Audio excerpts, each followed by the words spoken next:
in a very meta moment, there will be an announcement on the Book Garden about this Book of Life podcast, which is about the Book Garden.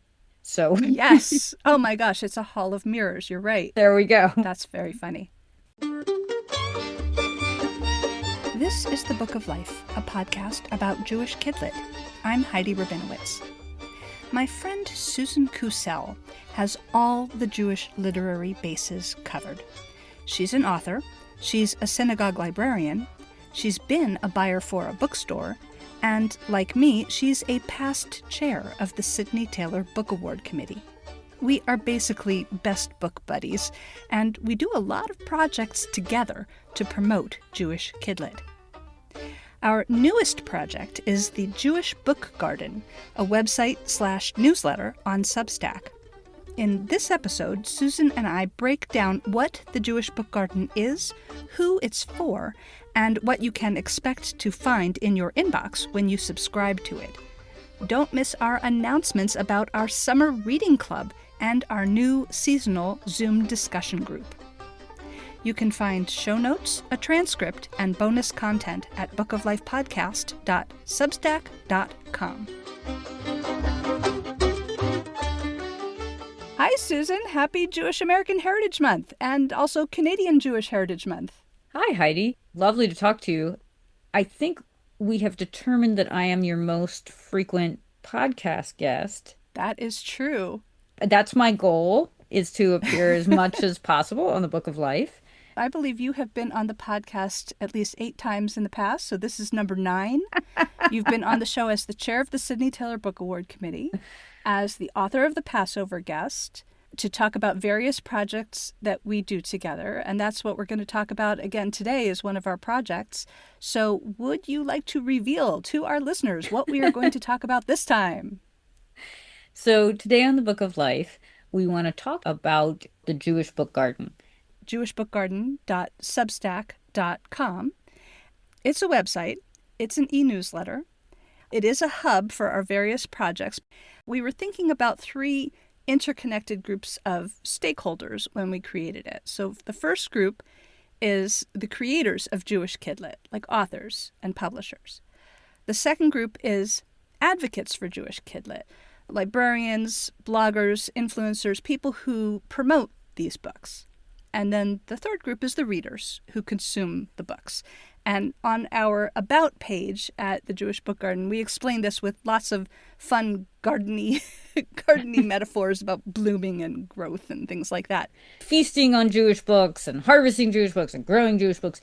The garden metaphor was huge, which I actually love. We're trying to nurture the growth of this literary community who is interested in Jewish children's literature. And you fit into all 3 of those categories, Susan. Right, as an author, an advocate, and a reader. So you may notice it's not called the Jewish Children's Book Garden. We wanted to just leave the door open because we might get to a point where we'll discuss adult books. Right now it really is focused on children's books, but we purposely didn't caveat that. So let's talk about how the Jewish Book Garden evolved from our previous website, the Sidney Taylor Schmooze. We founded the Schmooze 5 years ago with our friend Hava Pinchuk. So at the time, it felt like every month there was a new mock award blog popping up, calling Caldecott and Heavy Metal, which is about the Newbery, one's about the Geisel and the Seibert, and I really wanted one to reflect the Sidney Taylor Book Award. Heidi, Hava, and I are all former chairs.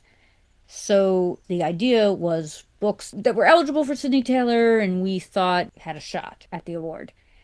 But what we ended up doing was way beyond that. We review nearly every single Jewish children's book published in the year, not just books we thought might win.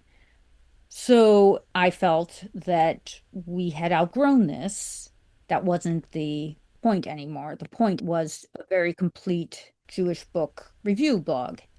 We literally took the book reviews, 5 years worth of book reviews from the Sidney Taylor Schmooze and migrated them to the Jewish Book Garden. And we have the same team of wonderful volunteers continuing to review books for us. And we've now organized them by age group, which is also a change from the Sydney Taylor Schmooze. We've got separate sections where you can look at reviews for board books, picture books, middle grade, or young adult. You can actually subscribe separately. If you just want to hear about picture books, for example, you can adjust your subscription to only get emails about that. So the other thing that's been really cool is it's given an opportunity to highlight previous posts. Yeah, so we've been actually curating our existing reviews into new posts if there's a holiday coming up or a topic that we think needs discussion. When that anti Semitic crazy person drove their truck into the synagogue in Michigan, we thought, well, literature is the way to process things, at least for us it is. And so we put together a post of books about anti Semitic acts against temples in hopes that people can use that literature to discuss difficult issues with kids. That's kind of a dark example, but we've been doing that kind of curation posts for holidays coming up, for National Library Week. Poetry Month. We just did one on Independent Bookstore Day.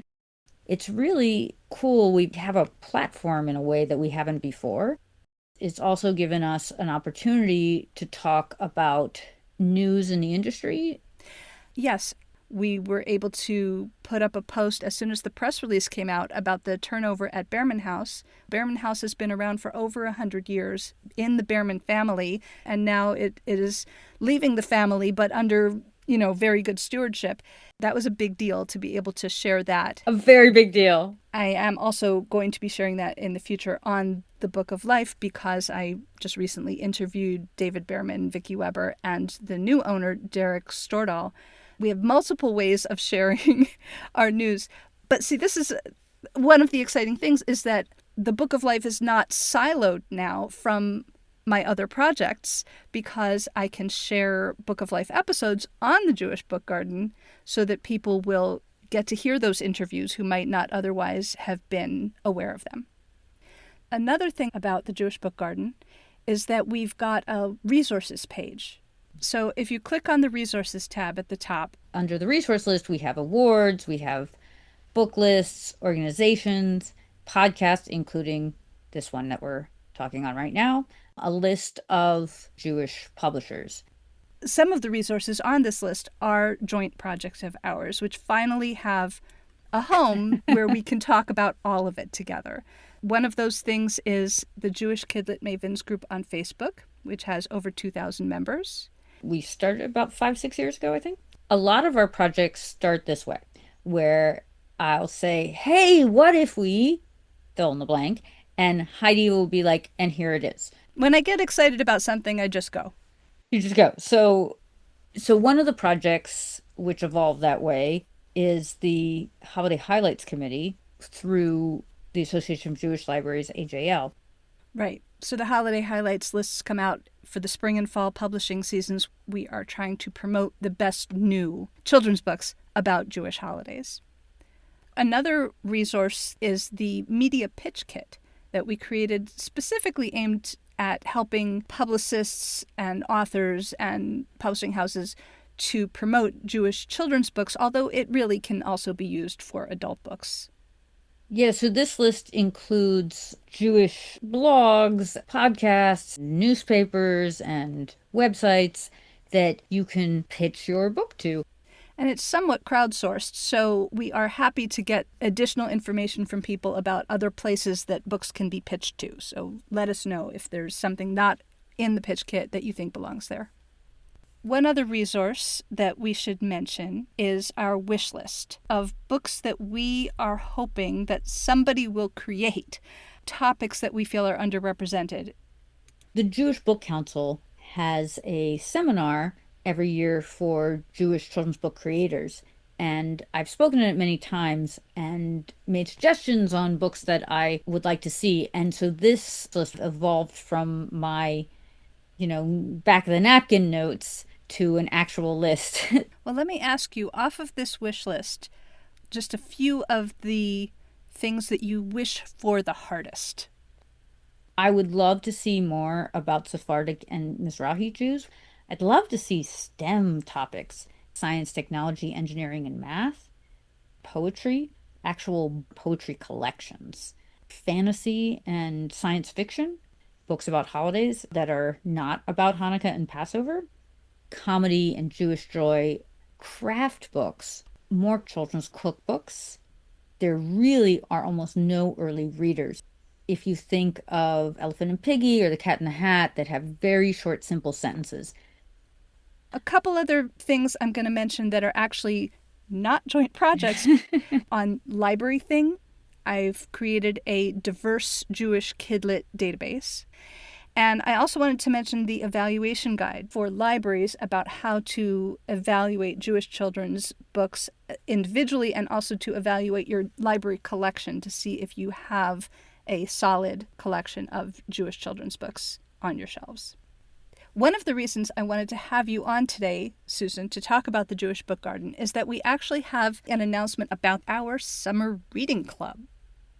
The purpose of summer reading programs is typically to address what we call summer slump, where kids not in school every day, so they're less likely to read. So the idea is to keep up reading through the summer so that there's not a big dip in progress by the time they get to the next school year. So summer reading programs have been developed as fun, engaging ways to do that. So, in order to prevent the summer slump, and also for adults participating to deepen their knowledge of the genre of Jewish children's literature, we've created a virtual summer reading club that anybody can participate in from anywhere.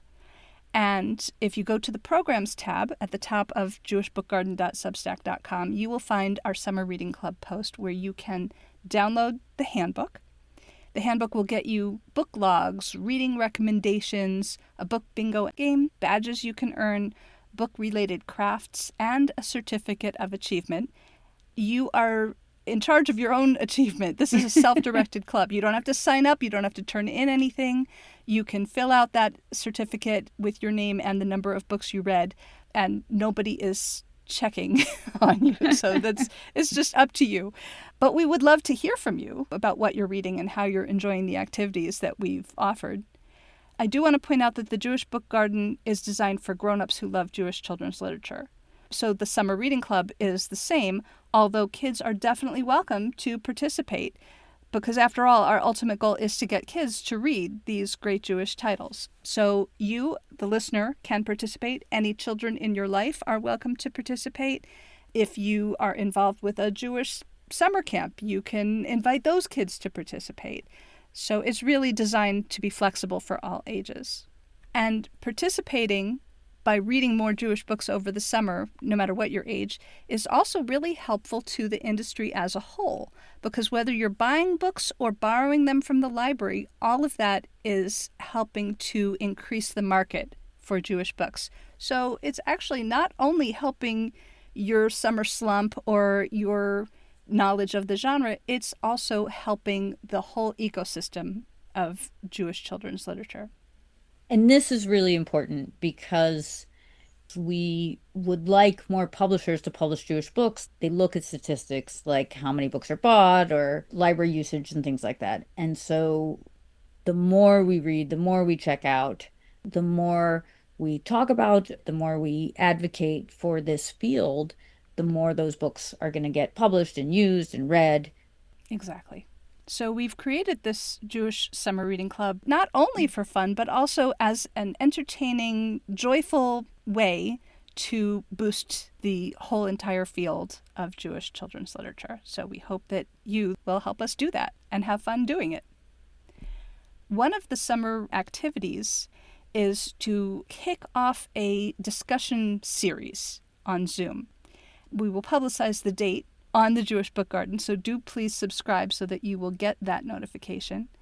Susan, this was one of the ideas that you brought to the table, as you so often do, based on a book club that you used to run live in person in your own neighborhood, right? Tell us about that. So for several years, I used to run a book discussion group for adults called DC Kidlit to explore all sorts of different types of children's books. The concept is to try some different areas that you may not have. So instead of all, let's say, young adult fiction, It'll be like, here's a graphic novel you might want to try, or here's a biography to help kind of guide into places that you may not be familiar with. People would discover a whole new genre or something they never would have read. So, what we're going to do is once a season, we're going to have a discussion where we'll let you know in a lot of advance what the book is going to be. And we'll all get together and discuss it on Zoom, like a virtual book club. So we'll be starting this book discussion series this summer, but it will continue once a season. So the Summer Reading Club is self-directed. The book discussion group is interactive. How can people interact in other ways with the Jewish Book Garden? Let's talk about that. So first of all, you can subscribe so that you receive all of our posts in your email. So we really hope that you leave comments. We really love hearing what you have to say. A conversation is so much richer. We really want to know what you think. You can like and leave comments. And we also have a chat feature, very similar to Facebook, where someone can start an initial conversation and then people can leave replies on that same thread. But I think the most important way that you can interact with us is to get in touch. Send us suggestions, send us ideas, submit review copies if you're an author or a publisher. Give us feedback. Please reach out to us at jewishbookgarden@gmail.com or at bookoflifepodcast@gmail.com or through the Jewish Kidlit Mavens. There's so many ways to reach us. So, as always on the Book of Life, it's Tikkun Olam time. So, Susan, would you like to share a Tikkun Olam suggestion? What action would you like to call listeners to take to help heal the world? Well, first, I just want to say how lovely I think this segment is. The action I would love to see is speaking up. I think that making your voice heard is so important. There are so many different ways to do this. They can be small things, such as sharing your comments, participating in discussions. They can be larger things, such as calling your congressman. I really hope that you vote in every single election. I vote on like the primary of the school board, everything, no matter how big or small. It is right now Jewish American Heritage Month in the month of May, and speaking up within the context of Judaism is just more important than it's ever been. As I'm sure you know, anti-Semitism, it's beyond on the rise. It's Off the charts, actually. a flood. It's off the charts. It's really unbelievable. I've never seen this like this in my lifetime. And speaking up about things that you see, about harmful stereotypes, about inaccurate depictions. The Jewish community is such a minority in the United States and in the world, and people aren't aware always that we're there. And so make your voice heard. So, for example, if there is a mandatory meeting on Yom Kippur in your organization, say something. Maybe the person who scheduled that meeting, they're not trying to be mean. It just never occurred to them that that day was being observed. They may not be familiar with the holiday. But I think we always need to make our voices heard. I think we also just have to be honest with ourselves that it is getting harder to publish Jewish books. Editors and publishers are a little more hesitant. And I think that it's important to not give up. A lot of people wonder, should they still be writing Jewish books? Keep writing. We need to hear your voice. It may be harder to get published, but if we stop writing, that would just be tragic. Please keep writing. Please keep speaking up. Please keep sharing Judaism with the world. I love that. Thank you. That's a really great suggestion. I'm actually going to make a Tikkun Olam suggestion kind of related to what you just said. I would suggest getting involved with or making a donation to, or at least sharing social media posts about Indivisible, which is a grassroots organization that is working really hard to protect democracy in the United States. And it's shocking how badly democracy needs protection. So everything we can do is so important. I think it's very appropriate for Jewish American Heritage Month and for all Americans to support indivisible.org. So speaking of Jewish American Heritage Month, I wanted to mention my Instagram project to celebrate Jewish American Heritage Month throughout the month of May. Every day on Instagram, I will be doing a post where I name a resource, like some of the resources that we mentioned earlier, that helps people find or promote or interact with or create great Jewish books for kids. And I will be announcing that on the Jewish Book Garden because, as we can see now, everything is meshing together. But if you go to @BookOfLifePodcast on Instagram, you will see those daily posts, and I will also put a link in the show notes. Is there anything else you want to talk about that I haven't thought to ask you? So, Heidi, you said that I have been on the show a number of times and that this is number 9. I think this is number 9. So my goal is for 18. I just want to keep going. You're halfway there. You're halfway to high. Halfway to life. I just find this to be a really extraordinary podcast. I'm really glad that the Book of Life is now being featured in the Jewish Book Garden because I think not enough people are aware of this podcast, and the work that Heidi has done on it is extraordinary. It's always just timely and interesting, and these interviews just across the entire industry, I really want everyone to hear them. So I'm glad that you're able to include those posts now, although the Book of Life does have a separate Substack as well. Yeah, it's kind of funny because now I've got Substacks all over the place. And so I just want to take a moment to make sure people understand the difference. So at the Jewish Book Garden, we've got a general interest Jewish children's literature Substack where we talk about every aspect under the sun. That is a free Substack. Everybody can subscribe to it and receive all the information with no paywall. On the Book of Life podcast Substack, people can subscribe for free, but there is also a paid level. If you would like to support the show and get a little bit of bonus content, get the Share Your Shelf segments where the guests share books from their own personal bookshelves, then you can upgrade to paid. So 2 separate Substacks, but I hope that you'll subscribe to both of them because if you're interested in Jewish children's literature, they are both definitely for you. In a very meta moment, there will be an announcement on the Book Garden about this Book of Life podcast, which is about the Book Garden. So yes. Oh my gosh, it's a hall of mirrors. You're right. There we go. That's very funny. Well, Susan, we're going to go take a look at your personal library now to see what book you'll be sharing from your shelf.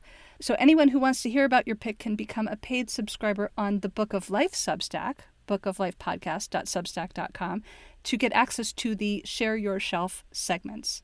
But in the meantime, Susan Kusel, thank you for joining me on the Book of Life once again.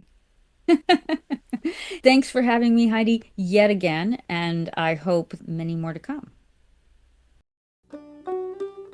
Hi, this is Hannah Reynolds. I'm the author of A Practical Guide to Dating a Demon. I'll be joining you soon on the Book of Life podcast. I'd like to dedicate this episode to my grandmother. She is from Paris, and much of this book is inspired by France. She really passed along her love of France to me, so I thought it would be nice to dedicate the episode to her.